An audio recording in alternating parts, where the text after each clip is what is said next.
kind of tradition, a kind of lineage, and it didn't hurt that he was French because that was where art came from. Lartigue's images of Belle Epoque France captivated America. They were visions of a more innocent time. When Lartigue's photographs were first exhibited in New York, the country was being rocked by horrific images. The race riots in Alabama, the terrifying protests against the developing crisis in Vietnam, and the assassination of JFK. America found refuge from the horrors of modern life by looking through Lartigue's lens into an enchanted world. The assassination of JFK was so shocking that the world's leading photo magazine, Life, shelved most of its November stories to cover the tragedy. But they kept a story on the newly discovered French photographer, Jacques Henri Lartigue. So you had, one of the saddest periods in contemporary American history, and then this extraordinary sort of wash of euphoria. When you look at Jacques' pictures, you want to smile. The world got to know about Jacques Henri Lartigue, and I think it was probably one of the biggest selling copies of Life ever.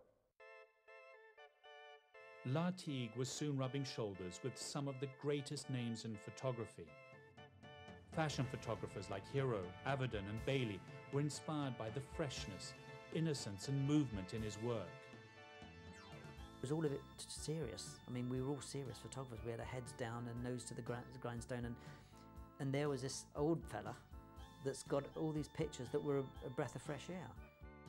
In the 60s there was a big change in the way that fashion photography was recorded, and people like Bailey came along and started throwing his camera around out in the street with Gene Shrimpton, and so it became very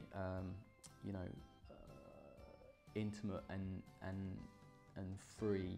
They're actually very similar to what Lartigue was doing in the 20s. That shot of Arlette is just so intimate. You are playing volleyball with her, you're that side of the net, you are looking at her as if you love her. It looks like it was a fashion shot from the 60s, and yet it's 1929.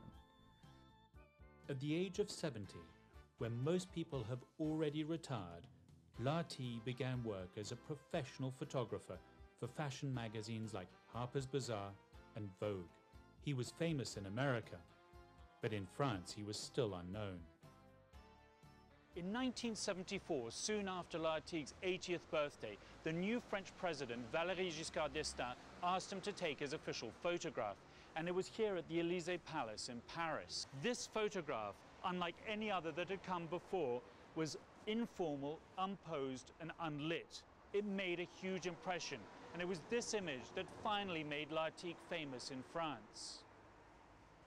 Les présidents de la République française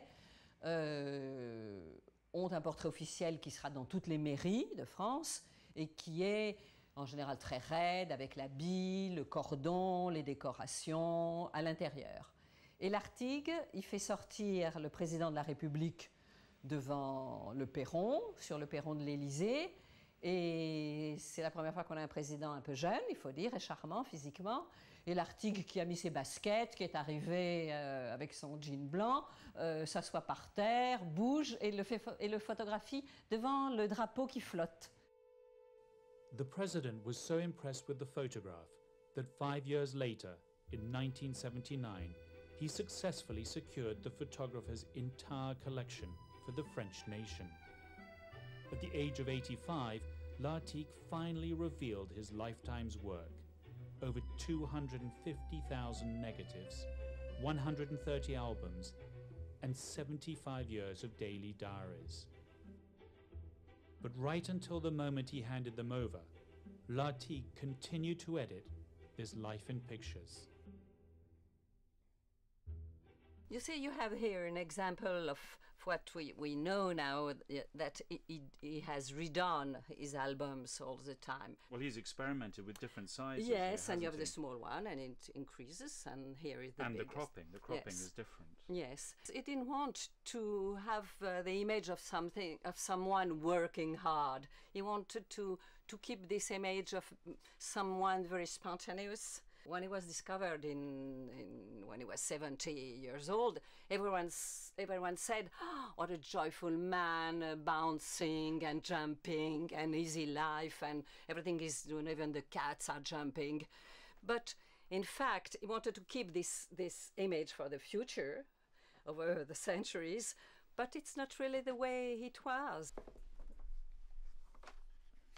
What would you say is the importance of this work to France as a nation? Oh, well, it's extremely important because, you know, it's the first time, and I think not even for France, even in the world, no one has done this kind of work because it's life from the age of 7 to the age of 90.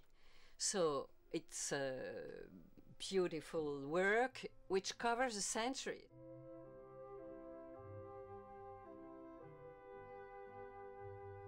Lartigue continued taking photographs until he died. He filled the last pages of his albums with a series of images of his own lengthening shadow as dusk approached. Hello, my shadow. I wish you another happy year, during which I hope you'll stick to me on all the sunny days. In 1986, Lartigue died at the age of 92, having carried his cameras with him almost every day of his life. He was one of the great photographers of the 20th century, and like many photographers, it was neither a job or simply a hobby. For him, it was a way of avoiding the tragedies of life and creating a kind of paradise. That's why he left us with so many happy and joyful images, because for Lartigue, a day spent without his camera was like a day spent in the dark.